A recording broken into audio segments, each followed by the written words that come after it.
Doesn't that show that perhaps it's not up to the private sector to lead this revolution? Because the reason businesses aren't punished oftentimes in Congress is because of their political clout, and they have lobbyists who don't want things implemented that will hurt their bottom line.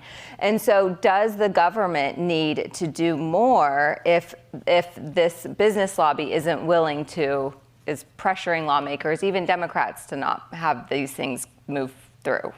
Well, by the way, I think the reason that the carbon tax didn't occur, price on carbon didn't occur, is because people were concerned they might lose 1 or 2 Democrat senators. Mm-hmm. And I think they could have negotiated with those senators or that senator to say, okay, how can we adjust this tax or this price in a way that won't hurt your state, or what's something else you want to get done? I mean, do a deal. That's what part of what Washington is all about.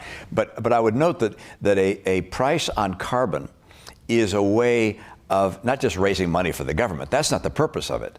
The reason for putting a price on carbon is to create a massive incentive for the private sector to innovate and to create innovations which will be low emitting and low cost, and therefore will be adopted not just here, but adopted voluntarily in India and Brazil and China. That's what we have to do. Do things that get accepted globally, not just because people want to be proud at the next COP, but because they want to reduce cost and provide better services to their people. So, for me, the reason for a price on carbon is to create a massive incentive for the private sector to innovate. Do you think you can get Republicans on board on that in the next Congress? Some, but not a lot. But I don't need a lot.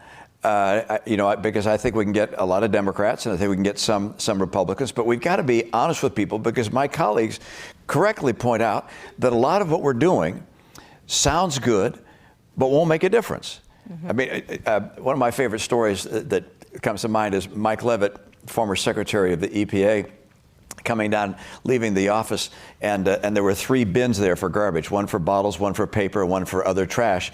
And he saw a custodian taking all 3 and dumping them into the same container.